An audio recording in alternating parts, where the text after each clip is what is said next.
Kita kembali kepada Ibrahim. Ibrahim alaihissalam dia yang hancurkan patung, dia yang rela ingin menyembelih anaknya untuk Allah Subhanahu wa taala. Dia yang berdebat dengan para penyembah berhala. Dan ketika dia negeri Syam, di Haran, dia berdebat dengan penyembah matahari, rembulan dan bintang-bintang yang Allah abadikan dalam surat Al-An'am. Karena ahlu syirik itu cuma dua, penyembah benda-benda bumi atau penyembah benda-benda langit. Dan Ibrahim menemukan dua model ahlu syirik seperti itu dan dua-duanya dia debat. Dua-duanya dia debat. Itu pun dia masih berdoa, ya Allah jauhkanlah aku dari penyembahan terhadap berhala. Padahal dia yang mengatakan berhala, dia hancurkan berhala. Dia yang membangun Ka'bah, itu pun dia berdoa, jauhkanlah aku dari menyembah terhadap apa? Berhala. Kalau Ibrahim tidak merasa aman, apalagi dengan kita. Kita ini siapa?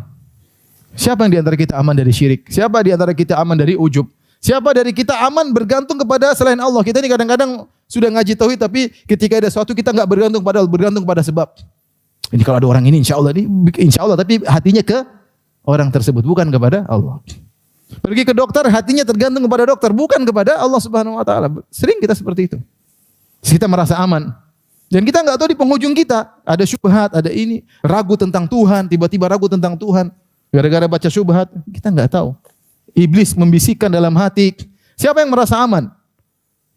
Oleh karenanya, kalau Ibrahim saja tidak merasa aman, apalagi kita. Oleh karenanya kalau ada syubhat, perlu dibantah. Jangan biarkan syubhat bercokol di hati kita, akhirnya meresap dalam tubuh kita, akhirnya kita bisa ragu tentang akidah yang sudah kita imani selama ini. Kemudian Nabi SAW sendiri khawatir umatnya terjerumus dalam syirik.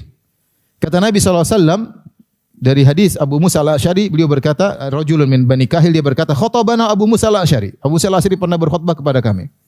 Faqala ya ayuhan nas, dia berkata, wahai manusia sekalian, ittaqu hadza syirka fa innahu akhfa min dabibin namal. Khawatirlah kalian dengan kesyirikan, sesungguhnya lebih samar daripada rayapan semut. Ya, kemudian ada seorang minta minta dalil. Kenapa kau mengatakan demikian?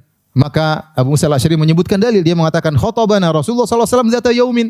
Rasulullah SAW pernah menyampaikan kepada kami dalam suatu khutbah suatu hari, Rasulullah SAW berkata, ayuhan nas, ittaqu hadza syirka, fa innahu akhfa min dabimin namal. Wahai manusia sekalian, hati-hatilah terhadap kesyirikan, sungguhnya dia lebih samar dari rayapan semut. Kalau Nabi bilang syirik lebih samar dari rayapan semut, bahaya atau tidak? Bahaya. Terus kita merasa enggak usah bahas tauhid lah, enggak perlulah. Kita aja, jangankan antum, kita dai saja terkadang ada syubhat. Ya. Terkadang kita harus terjerumus dalam kesalahan, terkadang hati kita enggak bisa kita kontrol. Ya, kita perlu tauhidnya maksud saya adalah suatu yang sehari-hari kita butuhkan agar kita semakin dekat dengan Allah Subhanahu wa taala. Ini contoh bahwasanya Nabi sallallahu alaihi wasallam khawatir syirik terjadi pada umat ini. Taib. Jadi seorang jangan merasa aman dengan imannya, dia enggak tahu, dia selalu minta berlindungan kepada Allah. Apalagi Rasulullah SAW mengatakan kesyirikan lebih samar daripada rayapan semut. Ya, rayapan semut hampir tidak terdengar, hampir tidak terlihat. Tapi apalagi kalau di malam hari, ya, apalagi semutnya hitam, batunya hitam, maka sulit kelihatan ya. Syirik masuk dalam hati seorang tanpa dia sadari. Ya. Syirik kecil, syirik besar. Ya. Seorang tiba-tiba jadi ragu tentang adanya Tuhan. Ya. Tiba-tiba kok Tuhan tidak adil. Tiba-tiba suudzon sama Allah Subhanahu Wa Taala. Banyak hal yang kita harus perbaiki. Hati kita harus selalu bertauhid. Apalagi Nabi sallallahu alaihi wasallam kabarkan akan ada ya orang-orang yang akan terjerumus dalam kesyirikan. Bahkan sebagian sahabat pernah terjerumus dalam kesyirikan. Contoh ketika perang Hunain. Perang Hunain itu kapan? Perang Hunain sudah tahun 9 Hijriah. Ada sebagian orang baru masuk Islam, kemudian mereka melewati kaum musyrikin punya pohon sidrah yang di situ digantung senjata-senjata mereka, cari keberkahan supaya pedang-pedangnya sakti. Maka mereka mengatakan, ya Rasulullah, ij'al lana zata anwat kama lahum zatu anwat. Ya Rasulullah, bikinkan bagi kami pohon yang bisa kami gantung pedang-pedang kami sebagaimana mereka punya pohon yang bisa digantungkan pedang-pedang mereka. Maka Rasulullah SAW tegur. Sungguhnya apa yang kalian ucapkan seperti perkataan Bani Israel kepada Musa. Ij'al lana ilahan kama lahum alihah. Ya Musa, jadikanlah kami sesembahan sebagaimana mereka punya sesembahan. Nabi menjelaskan kepada para sahabat, kalian minta pohon untuk digantung pedang-pedang itu seperti menjadikan pohon tersebut sebagai apa? Sesembahan. Akhirnya mereka sadar. Itu masalah kesyirikan. Contoh lagi, bahwasanya sebagian sahabat ya Ditegur karena mereka sering mengatakan Masya Allah wa sya'a Muhammad.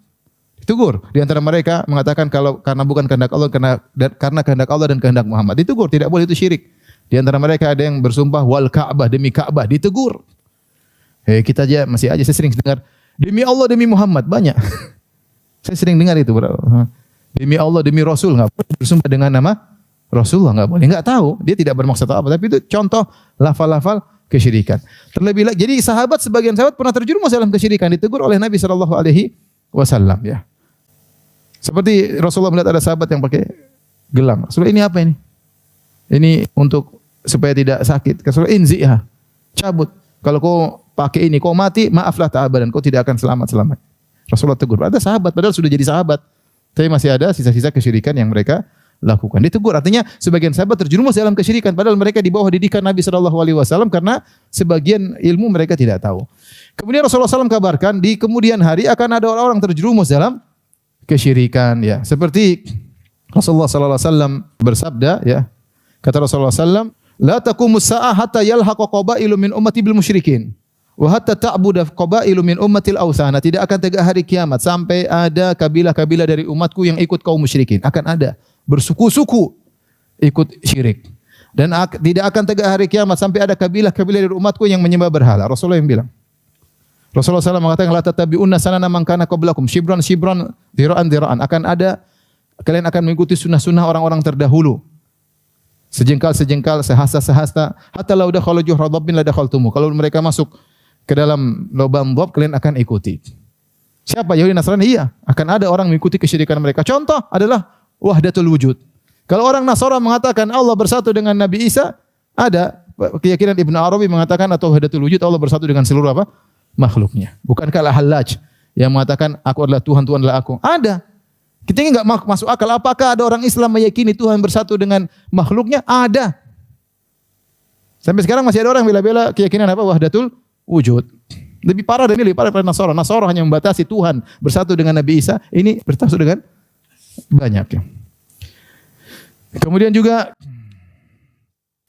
Rasulullah SAW mengatakan juga bahwasanya tidak akan tegak hari kiamat sampai, saya bacakan apa namanya lafalnya. Ini. La taqumus saa'ah hatta tattariba aliyatu nisa'i Daus ala dzil khulasah. Dzul khulasah ini adalah suatu berhala, ya, yang pernah disembah di zaman jahiliyah. Kemudian datang Islam, kemudian selesai. Tapi kata Nabi tidak akan tegak hari kiamat sampai nanti ada wanita-wanita dari suku Daus yang bergoyang-goyang pantat mereka, maksudnya dia beribadah berkeliling di sekeliling patungnya untuk menyembah patung Dzul Khulasah. Jadi akan terjadi kesyirikan di kemudian hari. Ini semua memberi peringatan kepada kita terus belajar tauhid. Hari-hari kita selalu ada tauhid agar kita selamat sampai penghujung hayat.